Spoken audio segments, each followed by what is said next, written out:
نحمده ونصلي على رسوله النبي الكريم اعوذ بالله من الشيطان الرجيم بسم الله الرحمن الرحيم رب اشرح لي صدري ويسر لي امري واحلل عقدة من لساني يفقهوا قولي قال الله تعالى في قرآن المجيد وما لكم لا تقاتلون في سبيل الله والمستضعفين من الرجال والنساء والولدان الذين يقولون ربنا اخرجنا من هذه القرية الظالم اهلها واجعل لنا من لدنك وليا واجعل لنا من لدنك نصيرا الذين آمنوا يقاتلون في سبيل الله والذين كفروا يقاتلون في سبيل الطاغوت فقاتلوا اولیاء الشیاطین ان کید الشیطان کان ضعیفا صدق اللہ العلی العظیم۔ یہ سورہ نساء کی آیات کریمہ ہیں جن کی آپ کے سامنے میں نے تلاوت کی۔ قرآن حکیم جو ہے یہ قیامت تک کے لیے اللہ نے کتاب نازل کی ہے، یہ اس کا کسی ایک دور سے تعلق نہیں ہے کہ ہمیں آج کو کہے کہ یہ جی پرانی کتاب ہو گئی ہے۔ یہ اس وقت کے حالات کے مطابق تو ٹھیک تھا، آج کے حالات پہ تو یہ ثابت ہی نہیں آتی۔ جس آدمی کا یہ عقیدہ ہے کہ یہ اس وقت کے لیے تھا، آج کل اس کے جو احکامات ہیں وہ عمل نہیں ہو سکتے، وہ آدمی پکا منافق ہے۔ کافر اس لیے اسے نہیں کہیں گے کلمہ بھی پڑھتا ہے، نماز بھی وہ پڑھتا ہے، یہ صرف کلمہ ہی پڑھتا ہے اور اپنے آپ کو مسلمان گردانتا ہے لیکن عقیدہ یہ رکھتا ہے، تو پھر وہ پکا منافق ہے، اس کے نفاق میں کوئی شک ہی نہیں ہے، کیونکہ یہ تو اللہ تعالیٰ کے احکامات ہیں جس کے بارے میں اللہ نے پہلی لائن میں لکھ دیا ذالک الکتاب لا ریب فیہ، یہ وہ کتاب ہے جس میں کوئی شک ہی نہیں ہے۔ اور اللہ تعالیٰ نے یہی بتایا کہ یہ کتاب ہم نے اس لیے نازل کی ہے ھدی للمتقین، کہ وہ جو تقوی اختیار کرنے والے ہیں، جن کے دل کے اندر اللہ کا خوف ہے، جن کے دل کے اندر اللہ کی توجہ ہے، ان کو یہ ہدایت دینے والی کتاب ہے۔ ایک آدمی کے دل کے اندر اگر تقوی ہی نہیں، اللہ رب العزت کا دھیان ہی نہیں ہے، اللہ کی وحدانیت اور اللہ تعالیٰ کی معرفت ہی حاصل نہیں ہے، تو وہ کیسے ان آیات پر ایمان لے آئے گا؟ اس کے دل میں تو ایمان ہی نہیں ہوگا۔ اگر اس کا ایمان ہی نہیں ہے کتاب اللہ کے اوپر اور اس کو کس سے کہانیاں سمجھ رہا ہے۔ اساطیر الاولین، اس وقت بھی مشرک جو تھے، اس وقت بھی ان کا عقیدہ یہ تھا کہ یہ کتاب قابل عمل نہیں ہے۔ جناب رسول اللہ صلی اللہ علیہ وسلم نے، اور تو ان کا کوئی جھگڑا ہی نہیں تھا، نہ تو نبی اکرم صلی اللہ علیہ وسلم نے یہ مطالبہ کیا تھا کہ مکہ کی سیادت مجھے دے دی جائے کہ میں مکہ کا سردار بنا دوں، یہ تو وہ کہتے تھے۔ ایک سٹیج ایسی آ گئی کہ سرداران مکہ جو تھے وہ جناب رسول اللہ صلی اللہ علیہ وسلم کے گھر پہ تشریف لے آئے، اور آپ کی اس حویلی میں جہاں جناب سیدنا ابو طالب بھی رہتے تھے جو آپ کے چچا محترم تھے اور آپ کے کفیل بھی تھے، آپ کے نگہبان بھی تھے اور آپ سے بڑی محبت کرنے والے تھے۔ یہ وہ وقت ہے جب جناب ابو طالب کا آخری وقت ہے، وہ بیمار تھے، تو ان سب سرداروں نے سوچا کہ آج تک تو ہم ان کی مخالفت کرتے رہے ہیں، اب جا کر ان کے چچا سے مل لیتے ہیں، یہ نہ ہو کہ کل ان کا چچا فوت ہو جائے اور ہم ان کے خلاف کو کارروائی کریں تو لوگ کہیں گے جب تک تو چچا زندہ تھا ان کو جرت ہی نہیں ہوئی، آج ہی آ گئے، ان سے دو ٹوک بات کر لیتے۔ وہ دو ٹوک بات کرنے کے لیے جناب ابو طالب کے پاس آئے کہ جناب آپ اپنے بھتیجے کو بلائیے، آپ بھی بنو ہاشم کے سردار ہیں۔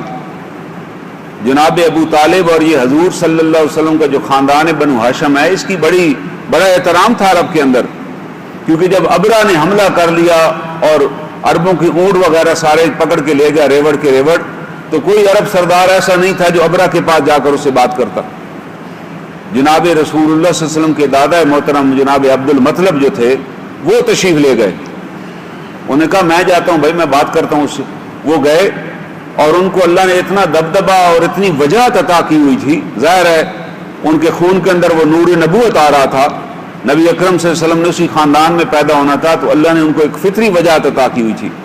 ابرا نے ان کو دیکھا تو کھڑا ہو گیا، اس کو انہوں نے حضرت جناب عبد المطلب کو اپنے ساتھ تخت پر بٹھایا اور پوچھا جی آپ کیسے تشریف لے آئے؟ ظاہر ہے وہ مکہ سے باہر آیا ہوا تھا لشکر لے کر کہ ہم نے بیت اللہ کو گرا دینا ہے۔ آپ نے کہا بھائی میں تو آیا ہوں جو ہمارے عربوں کو جو ریوڑ تھے نا اونٹوں کے جو باہر چل رہے تھے، تیرے سپاہی پکڑ کے لے گئے، وہ ریوڑ ہمارے حوالے کرو۔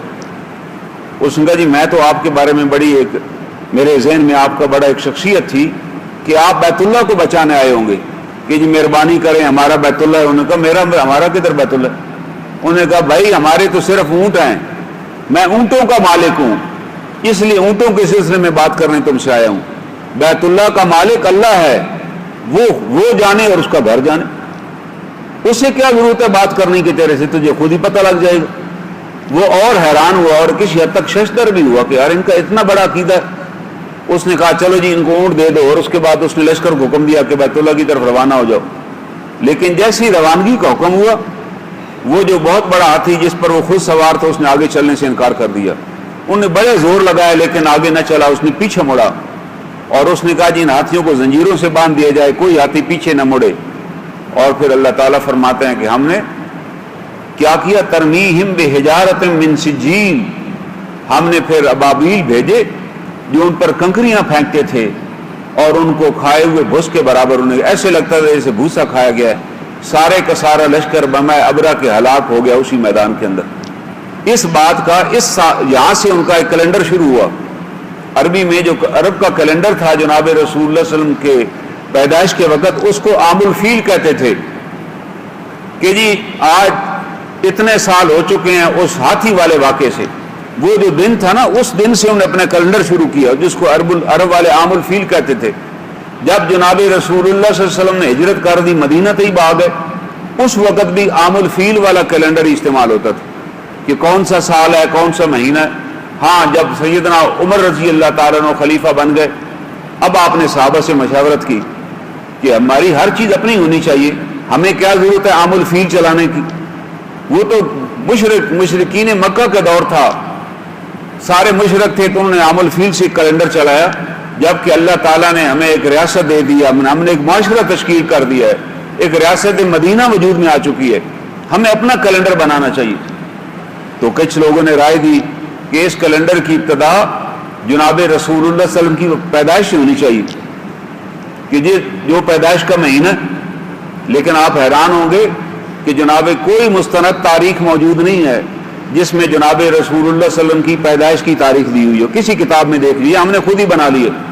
پیدائش کی تاریخ تو دور کی بات ہے، آپ کی جب وفات ہوئی اس وقت تو صحابہ سارے موجود تھے، وفات کی بھی مستند تاریخ موجود نہیں ہے. یہ اللہ نے دونوں تاریخیں کیوں نہیں محفوظ فرمائیں؟ تاکہ تم مسلمان اس کے اوپر کوئی نئی عبادت، کوئی نئی چیز نہ گھڑ لو. اللہ نے اس چیز کی کوئی اہمیت نہیں دی. ہاں حضرت عمر رضی اللہ تعالیٰ نے فرمایا کہ جناب رسول اللہ صلی اللہ علیہ وسلم 13 برس مکہ میں گزارے، لیکن ہمارے اندر تبدیلی اس دن آئی جب اللہ کے رسول صلی اللہ علیہ وسلم نے مکہ سے ہجرت کی اور مدینہ طیبہ آ گئے. پھر اللہ نے فرمایا کہ ہم نے تمہیں ایک بہترین جگہ دے دی. انہوں نے کہا یہ جس دن اللہ کے رسول صلی اللہ علیہ وسلم نے ہجرت کی ہے نا، یہ وہ تاریخ ہے جس دن سے ہماری تاریخ بدل گئی، ہمارے اتوار بدل گئے. وہاں مکہ میں تو ہمیں نماز کی بھی اجازت نہیں تھی، ہم میں سے کوئی آدمی عبادت نہیں کر سکتا تھا. اب ہم یہاں رہتے ہیں، جماعت کے ساتھ نماز پڑھتے ہیں، اذان ہوتی ہے، ہم زکوٰۃ اکٹھی کرتے ہیں اور مستحق لوگوں میں بانٹتے ہیں.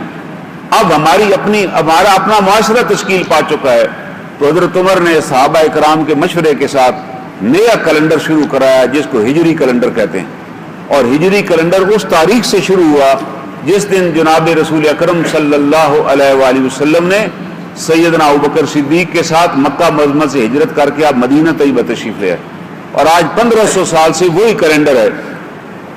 انہوں نے بتا دیا کہ ہمارا تعلق ایک نظریے کے ساتھ ہے، کسی فرد کی پیدائش سے نہیں ہے. جو جناب رسول اکرم صلی اللہ علیہ وسلم کی پیدائش بہت بڑا ایک واقعہ ہے دنیا کے اندر، لیکن آپ نے کہا کہ اس واقعے کی اہمیت اس دن ہوتی ہے جس دن آپ نے بیت اللہ جیسی جگہ کو ترک کر دیا اللہ کے حکم سے کہ جہاں ہمیں عبادت کی اجازت نہیں دی جاتی تو ہم اس سے بھی ترک کر دیں گے.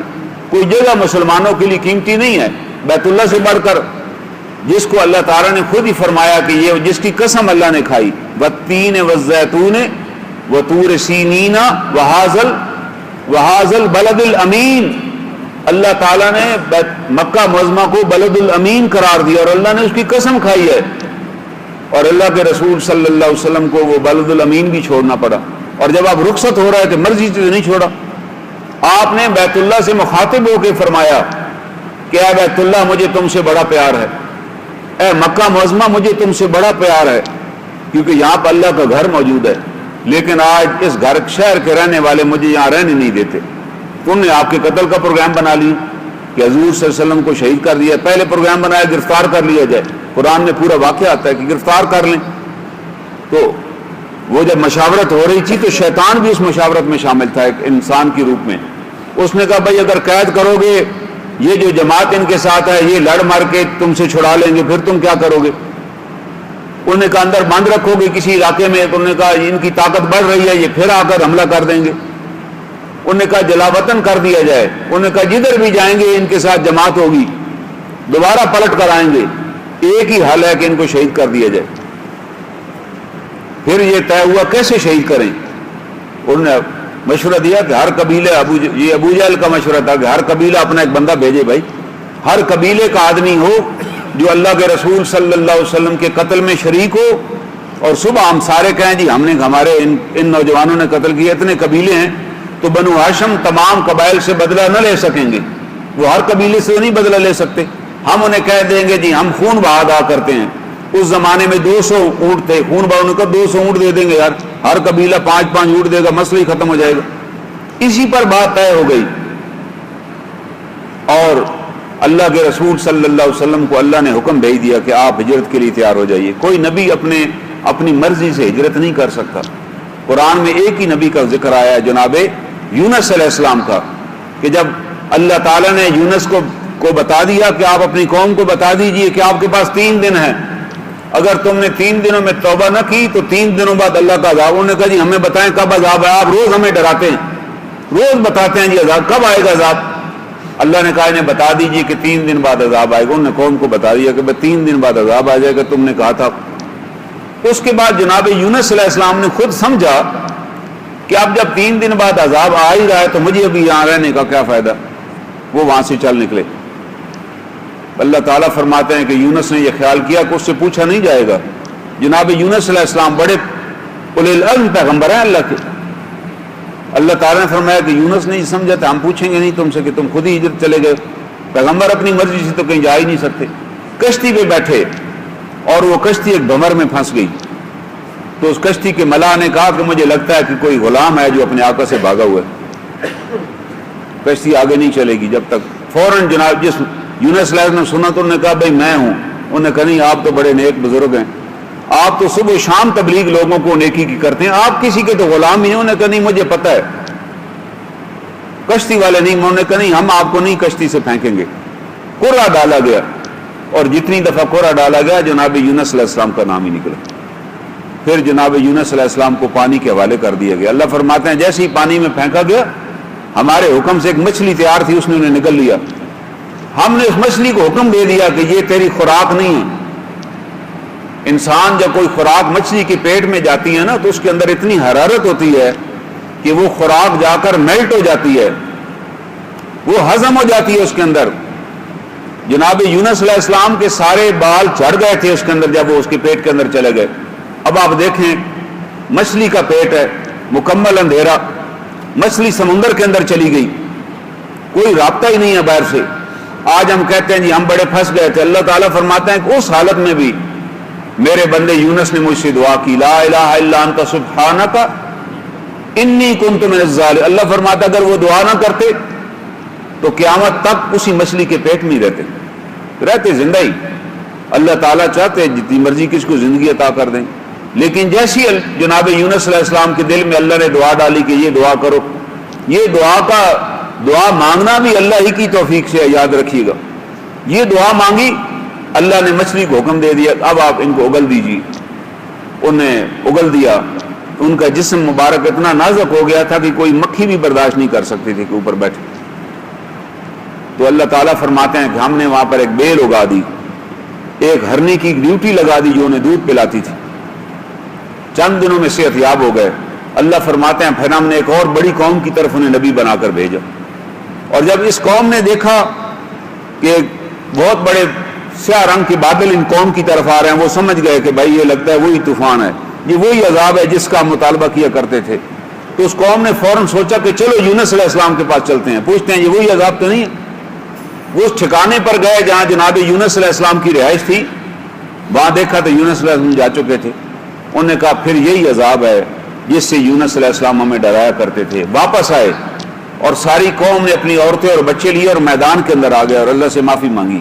اللہ تعالیٰ فرماتے ہیں ہم نے کسی قوم کا عذاب نہیں ٹالا جب عذاب آ گیا ہو، سوائے قوم یونس کے۔ عذاب روانہ ہو چکا تھا مگر قوم اللہ کے حضور سجدے میں گر گئی، ہم نے اس عذاب کو ٹال دیا اور یونس علیہ السلام کو تنبیہ کی کہ آپ بغیر پوچھے کیوں گئے، وہ ہو سکتا ہے آپ کے پاس آتے آپ بتاتے، وہ آپ کی موجودگی میں توبہ کر لیتے۔ اللہ تعالیٰ نے بتایا کہ نہیں، اللہ نے جناب یونس علیہ السلام کی توبہ بھی قبول کی، ان کی بھی، یہ ہمارے لیے بھی ایک ہے اس میں۔ اگر جناب یونس علیہ السلام کی توبہ قبول ہو سکتی ہے تو ہماری بھی توبہ قبول ہو سکتی ہے اگر ہم پر بھی کوئی عذاب آیا، اگر ہم اللہ کے آگے رجوع کریں۔ شرط یہ ہے کہ اللہ کے آگے رجوع کیا جائے، اللہ سے توبہ کی معافی مانگی جائے کہ یہ ہم سے غلطیاں ہو رہی ہیں، اللہ تو معاف فرما۔ اللہ تعالیٰ فرماتے ہیں ہم نے اگر قوم یونس کا عذاب ٹال دیا تھا تو آپ پر بھی ٹال دیں گے۔ تو جناب رسول اکرم صلی اللہ علیہ وآلہ وسلم ہجرت کر کے مدینہ طیبہ آ گئے، وہاں سے ہمارا کیلنڈر شروع ہوا، ہجری کیلنڈر جو آج تک جاری ہے۔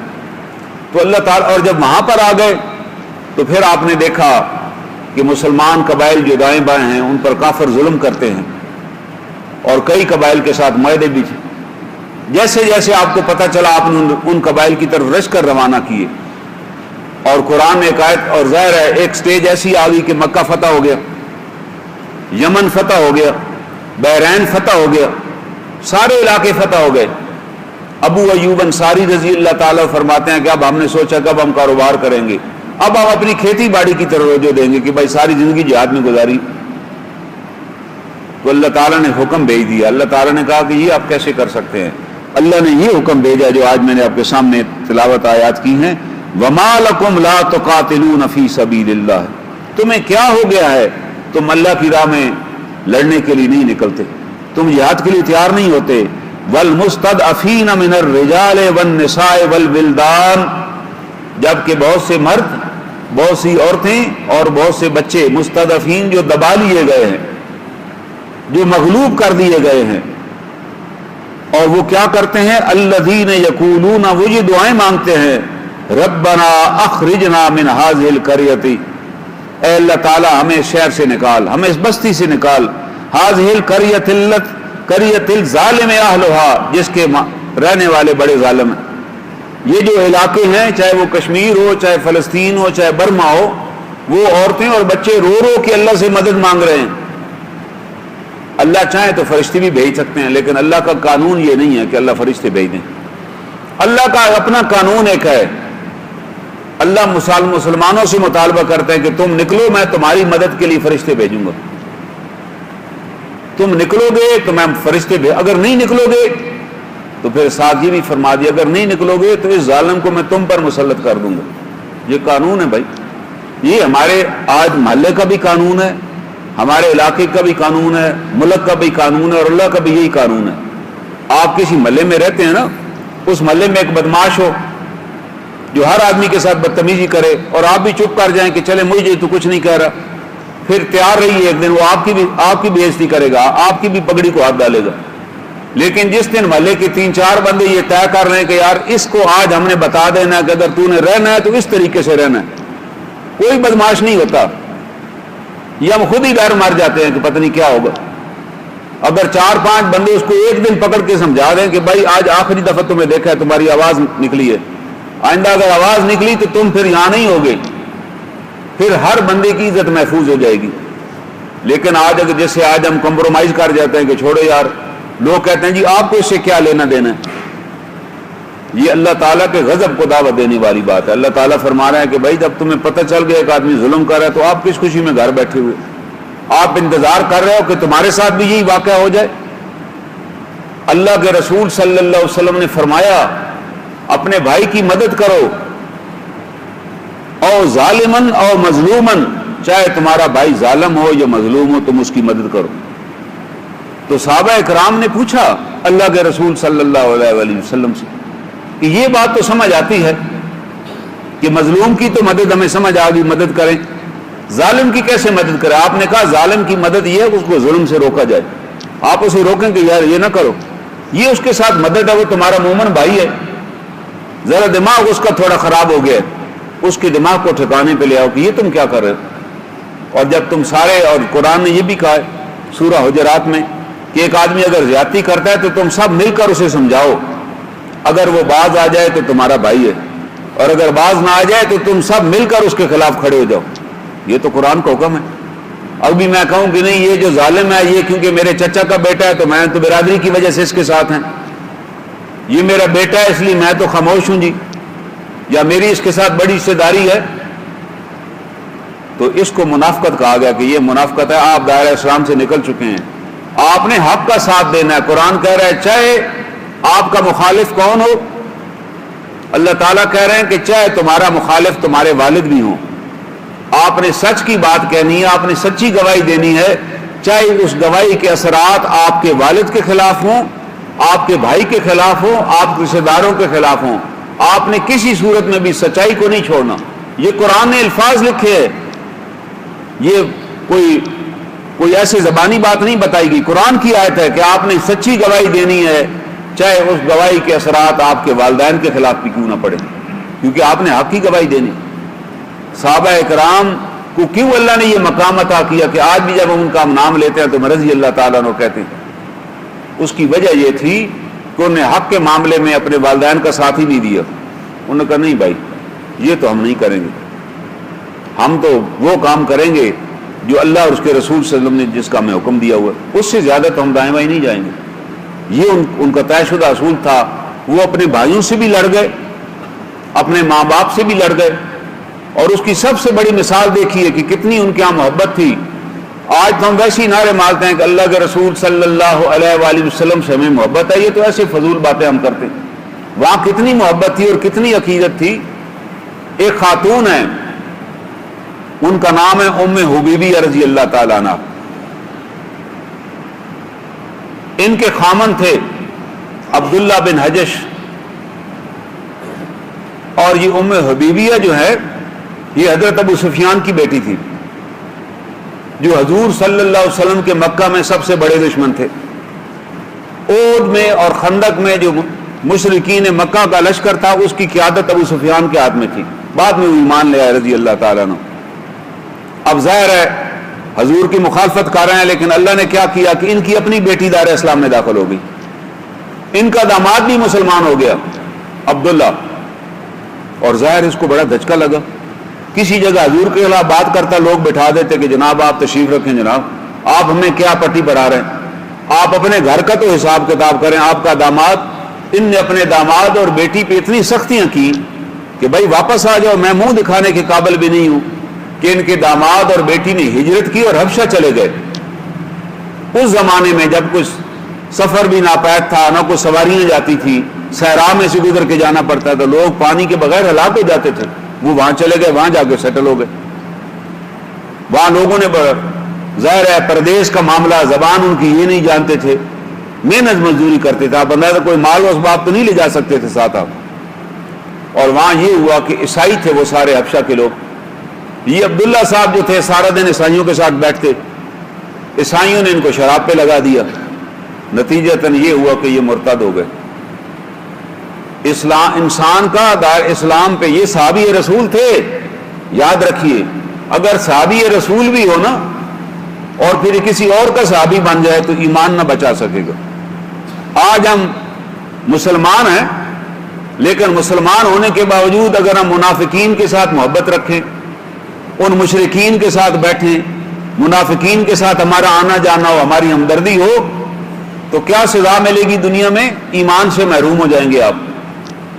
پہلے تو ہم کلمہ حق نہیں کہیں گے، پھر ان کو برا بھی نہیں جانیں گے، پھر دوسروں کو برا جاننا شروع کریں گے۔ تو یہ جب تبدیلیاں آتی ہیں تو اس کا دل پر اثرات ہوتے ہیں، پتہ ہی نہیں انسان کو چلتا ہے، انسان ایمان سے۔ یہ عبداللہ نتیجہ کیا نکلا کہ مرتد ہو گئے، ان کی اہلیہ نے ان سے علیحدگی اختیار کر لی۔ انہوں نے کہا نہیں، ہم تو اللہ کے رسول صلی اللہ علیہ وآلہ وسلم پہ ہاتھ پہ ایمان لائے تھے، آپ کی اجازت سے ہم نے ہجرت کی تھی، آپ نے یہ کیا کہ؟ اس نے کہا کوئی سارے مذہب ایک جیسے ہی ہوتے ہیں، ایسے ہی سارے مذہب اللہ کی طرف سے، عیسائیت بھی تو اللہ کا ہی دین ہے، جبکہ تمام مذہب اللہ ہی کی طرف سے ہیں۔ لیکن جب دین اسلام آ گیا، جس کے بارے میں اللہ تعالیٰ نے فرمایا الیوم اکملت لکم دینکم، کہ آج کے دن ہم نے آپ کا دین مکمل کر دیا، تو باقی ادیان پر عمل کرنا ختم ہو گیا۔ جناب رسول اللہ صلی اللہ علیہ وسلم کے پاس حضرت عمر رضی اللہ تعالیٰ عنہ کچھ توریت کے احکامات یہودیوں سے لے کر آئے کہ یہ جی ایک توریت کا حکم ہے۔ آپ نے کہا ہے عمر اگر آج حضرت موسیٰ علیہ السلام بھی ہوتے تو انہیں بھی میری پیروی کرنی پڑتی، تم کس توریت کی بات کر رہے ہو؟ جب قرآن آ چکا ہے، قرآن جب آ گیا تو پھر کس کا حکم چلے گا؟ پھر قرآن اس کے اندر تو تعریف ہو چکی ہے، اس کے اندر تو لوگوں نے اپنے پاس سے احکامات ڈال دیے، جبکہ اس کی حفاظت کا ذمہ اللہ نے لیا ہوا۔ تو حضرت ان کے پھر خامند فوت ہو گئے، اسی ارتداد کی کفر کی حالت میں فوت ہوئے۔ جب اللہ کے رسول صلی اللہ علیہ وسلم کو اطلاع ملی، کسی قافلے نے اطلاع دی کہ وہ جو ہجرت کر کے خاتون گئی تھی ان کے خامند مرتد ہو گئے تھے اور مر بھی گئے، تو اللہ کے رسول صلی اللہ علیہ وسلم نے اسی قافلے کے ذریعے پیغام بھیجا نجاشی کو کہ آپ اس خاتون کو میری طرف سے نکاح کی دعوت دیجیے کہ تیرا خامند فوت ہو چکا ہے تو میں تمہیں اپنے نکاح میں لینا چاہتا ہوں، چاہے تم ابو سفیان کی بیٹی کیوں نہ ہو۔ اور جو بادشاہ تھا نجاشی، اس نے اپنا پورا وفد بھیجا جس کے اندر اس کی خواتین کنیز تھی، اس نے جا کر حضرت ان کا ام حبیبیہ کو جا کر کہا کہ بھئی حضور صلی اللہ علیہ وسلم نے آپ کے لیے نکاح کا پیغام بھیجا۔ تو انہوں نے جو اس وقت چاندی کے زیور پہنے ہوئے تھے نا، وہ اتار کے اس کنیز کو انعام کے طور پہ دے دیے کہ تم اتنا بڑا پیغام میرے پاس لے کر آئی ہو، ورنہ ہمارے یہاں تو بیوہ کو کون نکاح کا پیغام بھیجتا ہے، مجھے اللہ کے رسول نے نکاح کا پیغام بھیجا۔ اور پھر اس بادشاہ نے ایک پورا بندوبست کیا کہ وفد کی صورت میں حضرت ام حبیبیہ کو مدینہ طیبہ روانہ کیا۔ جب آپ مدینہ طیبہ تشریف لے آئیں، ابو سفیان کو پتہ چلا کہ آپ کی وہ جو بیوہ بیٹی تھی اس سے اللہ کے رسول صلی اللہ علیہ وسلم نے نکاح کر لیا، اس کو بطور وفد کے وہاں سے بلوایا گیا۔ تو ابو سفیان اپنے دوستوں میں بیٹھا ہوا تھا، اس نے کہا خدا کی قسم حضرت محمد صلی اللہ علیہ وسلم کی کوئی ناک نہیں کاٹ سکتا، میں ان کا دشمن تھا مگر انہوں نے مجھے اتنا بڑا اعزاز بخشا کہ میری بیوہ بیٹی سے شادی کر لی، اتنا بڑا اعزاز۔ اس کے بعد سے اس کے زبان سے کوئی بات نہیں نکلتی تھی اللہ کے رسول صلی اللہ علیہ وسلم کے خلاف کہ میری بیٹی کو اتنا اعزاز آپ نے بخشا۔ اور پھر ہوا کیا، اس کے بعد صلح حدیبیہ ہو گئی، اور صلح حدیبیہ کے بعد یہ اجازت طے ہو گئی کہ کوئی مشرک مدینہ آنا چاہے آ سکتا ہے اور کوئی مسلمان مکہ جانا چاہے جا سکتا ہے۔ تو حضرت ابو سفیان جو کہ ابھی کافر ہی تھے وہ مدینہ طیبہ آئے اور ان کی خواہش تھی کہ بیٹی سے ملوں۔ ظاہر 8-10 برس ہو چکے تھے، پہلے بیٹی حبشہ چلی گئی اور اجازت چاہیے اللہ کے رسول صلی اللہ علیہ وسلم سے کہ میں اپنی بیٹی سے ملنا۔ آپ نے کہا آپ میرے سسر ہیں، آپ گھر تشریف لے جائیں، آپ کو اجازت کی کیا ضرورت ہے، آپ تو محرم ہیں، چاہے باپ کافر بھی ہو تو محرم ہے، بھائی کافر بھی ہو تو محرم۔ آپ نے کہا آپ ہمارے گھر تشریف لے آئیں، آپ تو ہمارے محرم ہیں، آپ میرے مہمان ہیں، آپ میرے وہ گھر تشریف لے گئے۔ جو بات بتانے والی ہے، حضرت ام حبیبیہ اپنے والد محترم سے 10 برس سے زیادہ عرصے بعد ملی۔ کیا کیفیت ہوگی باپ سے ملنے کی کہ پہلے ہجرت کی، پھر خامند فوت ہو گیا، پھر خامند مرتد ہو گیا، پھر فوت ہوا، پھر دوبارہ شادی ہوئی، واپس آئیں۔ اور جب وہ بیٹھنے لگے، اس زمانے میں گھروں میں بستر بچھے ہوتے تھے، یہ کرسیاں صوفے اور قالین تو نہیں تھے۔ جیسے ہی بیٹھنے لگے حضرت ام حبیبیہ نے روکا کہ ٹھہریے، بستر کو لپیٹ دیا، بستر کو لپیٹ کے سائڈ پہ کر دیا اور اس فرش جو کمرے کا فرش ہے اس پہ کہا کہ تشریف رکھی۔ اب ان کو بڑی حیرانی ہوئی، یہ عرب کا دستور تھا کہ آپ کسی کے یہاں جاتے تو وہ اپنا بستر بچھاتا، اگر بستر نہ ہوتا تو اپنی چادر اتار کے نیچے بٹھاتے، مہمان کا اکرام تھا یہ۔ اللہ کے رسول صلی اللہ علیہ وسلم کے پاس جتنے دشمن آئے آپ نے اپنی چادر ہی ہمیشہ بچھائی، جس کا نتیجہ یہ نکلا کہ وہ اس چادر پہ بیٹھتے تھے اور ادھر رعایت کر جاتے تھے کہ آئندہ ہم آپ کے خلاف تلوار نہیں اٹھائیں گے، آپ نے ہمیں اتنی عزت بخشی ہے کہ آپ نے اپنے کندھوں سے چادر اتار کے بچھائی اور ہمیں اس کے اوپر بٹھا دی۔ یہ اکرام تھا۔ آپ نے کہا کہ جس کے اندر ایمان ہے وہ اپنے مہمان کا اکرام کرے، لیکن اس خاتون نے بتا دیا کہ نہیں، چاہے میرا باپ اگر مشرک ہے تو اس بستر پہ نہیں بیٹھ سکتا۔ اس سے اندازہ لگا لیں کہ صاحب ایمان ہونا کتنی بڑی بات ہے، اور شرک کا ہونا چاہے وہ باپ اور بھائی بھی ہو تو اس کا کیا مقام ہے۔ اس خاتون نے ہمیں بتا دیا، ام المومنین نے، کیوں اللہ نے ان کو اتنا مرتبہ عطا کیا کہ اے ایمان والو یہ تمہاری مائیں ہیں، یہ مقام ہے امہات المومنین۔ اور ہر ام المومنین کا اگر ہماری بدقسمتی یہ ہے، ہمیں نہ تو باقی باتیں چھوڑیں، ہمیں تو جناب رسول اکرم صلی اللہ علیہ وآلہ وسلم کی سیرت بھی ہم نے نہیں پڑھی ہوئی، اس کو بھی چھوڑ دیں، ہم نے قرآن ہی نہیں پڑھا ہوا۔ جو بنیادی کتاب ہے جو اللہ نے ہمیں بھیجی ہم نے اسے ہی نہیں پڑھا ہوا، سیرت ہم نے کدھر پڑھنی ہے؟ اور ہم نے امہات المومنین کے حالات زندگی بھی کبھی نہیں دیکھے، ہم نے صحابہ کرام کے بھی حالات کا ہمیں تو نہیں پتا، ہمیں تو وہ جو تام ڈک اینڈ ہیری کی کتابیں ہمیں پڑھائی جاتی ہیں ہمارے بچوں کو، ان کو انہی چیزوں کا پتہ ہے۔ اور اب آپ کو ایک اور میں بات بتاؤں، اس بدبخت حکومت نے ایک نیا قانون پاس کیا ہے کہ اسلام کے بارے میں اور اللہ اور اس کے رسول صلی اللہ علیہ وسلم کے بارے میں جتنی باتیں کتابوں میں دی ہوئی ہیں وہ ساری نکال دی جائیں اور ایک کتاب بنا دی جائے اسلامیات کی، بس اسی میں رکھیں، باقی کسی جگہ اس اللہ کا اور اس کے رسول کا اور دین کا ذکر نہیں ہونا چاہیے۔ وہ پڑھنا چاہے اسلامیات تو وہ پڑھ لے، باقی ہر جگہ ذکر نہ کریں کہ یہ زمین اللہ تعالیٰ نے بنائی ہے، اللہ تعالیٰ کی بڑی نعمتیں ہیں، جیسے ہماری ہر اردو کی کتاب میں ایک حمد دی ہوتی ہے، ایک نعت دی، انہوں نے کہا یہ نعتیں وغیرہ حمدیں نکالیں، یار یہ اس میں کدھر آپ بچوں کا وقت ضائع کر رہے ہیں؟ آپ ان کو بتائیں دنیا میں کیا ہو رہا ہے، مقصد کیا ہے؟ ہمارے دل سے حرمت رسول ہی نکل جائے گی، پہلے ہی ہمیں نہیں کچھ پتہ، جب سلیبس ہی نکل جائے گا تو بچے فارغ ہو جائیں گے، ان کو اگلے 10 برس تک نہ پتہ ہوگا کہ صحابی کون ہوتا ہے اور ام المومنین کون ہوتی ہے، ان کو خبر ہی نہیں ہوگی۔ 20 نمبر کی اسلامیات ہوگی، وہ ٹیچر کہے گا کہ یہ نہیں پڑھیں آپ، میتھمیٹکس پڑھیں، اس میں 100 نمبر آپ نے لینے ہیں، یہ نہیں بھی پڑھیں گے تو کیا فرق پڑے گا؟ یہ ہے وہ طریقہ کار جس کو اپنایا جا رہا ہے، جس کی وجہ سے پوری نئی نسل کو دین سے بے بہرا کر دیا جائے گا۔ یہ وہ پروگرام ہے تاکہ دین کا پتہ ہی نہیں ہوگا، قرآن ویسے ہم نہیں پہلے ہی نہیں پڑھتے، جب سلیبس ہی نکل جائے گا تو بس چھٹی ہو جائے گی ہماری، ہم پھر ہمارا نام تو ہوگا مسلمانوں والا، جیسے بوسنیا میں مسلمان تو تھے، نام تو مسلمانوں والے تھے، لیکن ان بیچاروں کو نہیں پتہ تھا کہ سور کیوں حرام ہے اور کیوں منع کیا گیا، کیونکہ وہاں ملتا ہی سور تھا۔ یہ وہ کام ہے جس پہ کیا جا رہا ہے، جس کے اوپر وہ لگے ہوئے اور ہمارے حکمران جو ہیں اس کے ساتھ چل رہے ہیں کہ ٹھیک ہے جی، جبکہ اللہ تعالیٰ فرماتے ہیں تم نکلو اللہ کی راہ میں ان مستحق لوگوں کے لیے جو دبا لیے گئے ہیں۔ اور آخری بات جو اللہ نے اس آیت کریمہ میں کی وہ بڑی اہم ہے، اللہ تعالیٰ فرماتے ہیں الذین آمنوا یقاتلون فی سبیل اللہ، جو صاحب ایمان ہے وہ اللہ کی راہ میں لڑتے ہیں دشمنوں کے ساتھ، والذین کفروا، اور جو کافر ہیں یقاتلون فی سبیل الطاغوت، وہ شیطان کی راہ میں لڑتے ہیں۔ ایک طرف اللہ کی راہ میں لڑنے والے ہیں، ایک طرف شیطان کی راہ میں، اور اللہ تعالیٰ مثال دیتے ہیں فقاتلوا اولیاء الشیطان، تم شیطان کے ان دوستوں سے لڑو، یہ سب شیطان کے دوست ہیں۔ ہم سمجھ رہے ہیں جی یہ اسرائیل سب کچھ کرا رہا ہے، اور بھائی اس کے پیچھے امریکہ ہے، ہم سمجھتے ہیں کشمیر میں انڈیا کا ہو، بھائی اس کو امریکہ نے دھمکی دی ہوئی ہے کہ بھائی آپ کریں، امریکہ ہمارا بڑا دوست ہے، اس نے کل بھی ہمارے اڈے لیے اس غدار پرویز مشرف نے دی، اور اڈوں سے پھر افغانستان کے اندر 1,37,000 دفعہ بمباری کی گئی۔ یہ امریکہ نے بڑی خوشی سے بتایا کہ یہ ہم نے پاکستان کے اڈے استعمال کیے تھے، آج بھی ہم سے وہ اڈے مانگ رہے ہیں کہ آپ ہمیں اڈے دے دیں تاکہ یہ تھوڑے بہت جو طالبان رہ گئے ان کو بھی ہم ستیہ ناش کر دیں۔ ہم فلسطین کے خلاف بیان بازی کر رہے ہیں، بڑے جلوس نکال رہے ہیں، اور بھائی جو شیطان کبیر اس کے پیچھے کھڑا ہوا ہے اس کے بارے میں ہم خاموش ہیں، میرے منہ پہ تالے لگے ہوئے کہ یار ادھر سے ہمیں ڈالر ملتے ہیں، ہمیں روٹی مل رہی ہے، ہمیں کچھ نہیں ملتا ادھر سے، وہ ڈالر بھی انہی لوگوں کے جیبوں میں جاتے ہیں اور انہی کی عیشیوں پہ خرچ ہوتے ہیں، عوام پہ تو کوئی ملتا ہی کھ نہیں ہے، ماں وہ تو ادھر ہی کھڑے ہوئے۔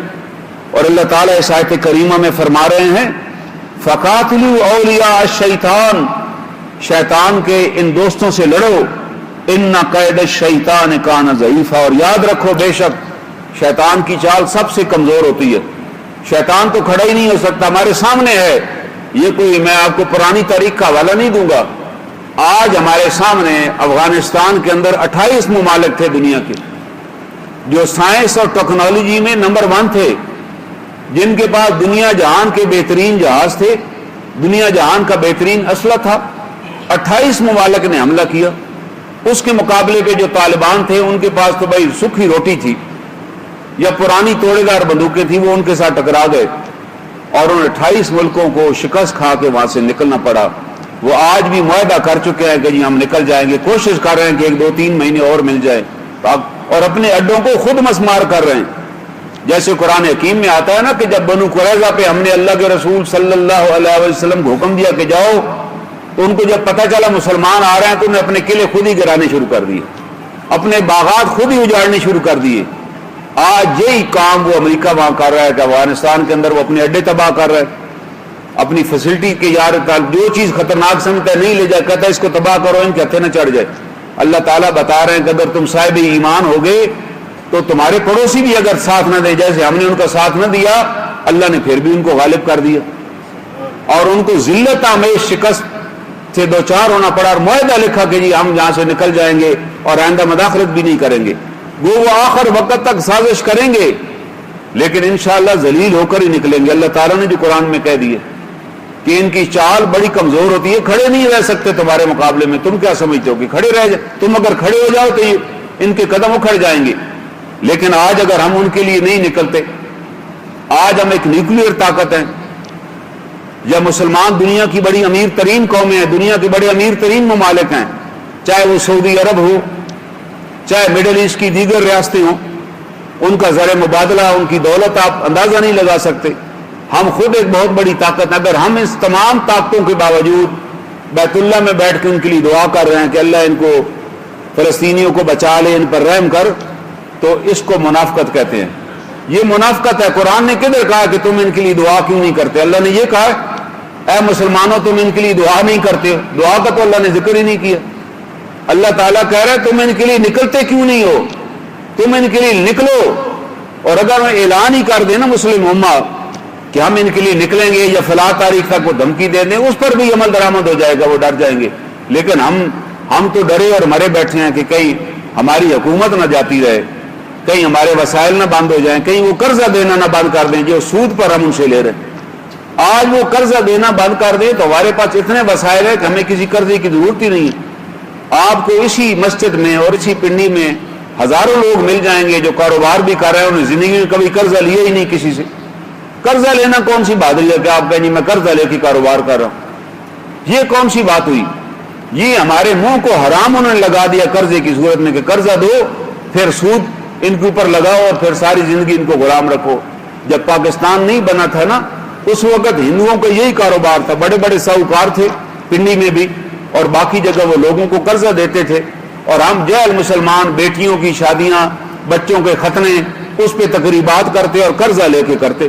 نتیجہ نکلتا مکان بھی بک جاتا ہے، جائیداد بھی بک جاتی، جبکہ قرآن نے ان فضولیات چیزوں کو تو بالکل ختم کیا ہے۔ قرآن بتا رہا ہے، حضور صلی اللہ علیہ وآلہ وسلم کی سیرت بتا رہی ہے کہ آپ نے میں نے نہیں پڑھا کہ کسی صحابی کی شادی میں آپ شریک ہوئے ہوں کہ چلیں جی آج فلاں قبیلے میں جاتے ہیں فلاں صحابی کی شادی، کبھی بھی نہیں گئے۔ عبد الرحمن بن عوف جو عشرہ مبشرہ ہیں، یہ وہ صحابی ہیں جن کو دنیا میں آپ نے جنت کی بشارت دی۔ فجر کی نماز پہ آپ نے انہیں دیکھا، ان کے لباس پہ رنگ لگا، پوچھا یہ رنگ کدھر سے ہے؟ جی میں نے کل شادی کی ہے۔ آپ نے کہا بآئندہ مرد وہ لباس رنگ خوشبو لگائیں جو خوشبو تو ہو مگر رنگ نہ ہو، عورتیں وہ خوشبو لگائیں جس میں رنگ تو ہو مگر خوشبو نہ سنگائی دے کہ باعث سے گزرے تو پتہ چلے۔ آپ نے ایک اصول قیام کیا اور کہا کہ بس تم ولیمہ کرو، چاہے ایک بکری ذبح کر کے دوستوں کو کھلا دو، لیکن یہ نہیں کہا کہ تم نے ہمیں بتایا ہی نہیں۔ نہ سیدنا ابوبکر صدیق نے عبد الرحمن کو کہا کہ یار آپ نے شادی کی، ہمیں بھی تو اطلاع کر ہی دیتے، ہم بھی آ جاتے۔ نہیں، وجہ انہیں پتا ہے کہ یہ اسی طرح ہے جیسے میں جمعہ پڑھنے گھر سے آیا ہوں تو میں محلے والوں کو بتا کر آیا ہوں کہ یار میں جمعہ پڑھنے وہاں جا رہا ہوں۔ جس طرح ایک نماز ہے اسی طرح ایک شادی ہے، اسی طرح ایک جنازہ ہے کہ جی فوتگی ہو گئی، شریعت نے بتا دیا کہ یہ کیا ہے جی، فرض کفایہ ہے، اگر اس پوری بستی میں سے ایک بندہ بھی وہاں جنازے پہ چلا جائے تو آپ کا جنازہ ہو گیا۔ یہ ضروری نہیں ہم کہتے ہیں یار یہ بڑا بندہ مر گیا ہے، اس کے جنازے پہ تو ہم نے جانا ہی جانا ہے، چاہے وہ پتہ نہیں جان کے کسی کونے میں بھی ہو، کوئی تعلق نہیں ہوتا، نہ دعا ہوتی ہے جنازے کی۔ راستے میں بھی گالیاں دیتے جا رہے تھے کہ یہ بڑا خبیث تھا، یہ تھا وہ تھا، کہتے ہیں یار لیکن وہ جنازے پہ جانا ہے کیونکہ ہمارا برادری کا تعلق ہے، لوگ کیا کہیں گے جنازے پہ نہیں ہے۔ یہ سب منافقت ہے جس کی وجہ سے ہم نے اپنے آپ کو مسائل میں گھیرا ہوا ہے۔ آج اگر ہم اپنی زندگی کو جناب رسول کریم صلی اللہ علیہ وآلہ وسلم کی سنت کے مطابق دھار لیں، اللہ تعالی ہمیں دونوں جہانوں کی کامیابی عطا کر دے گا۔ اللہ تعالیٰ سے دعا ہے اللہ تعالی ہمیں ان آیات کی معرفت نصیب فرمائے۔ وآخر دعوانا الحمد للہ رب العالمین۔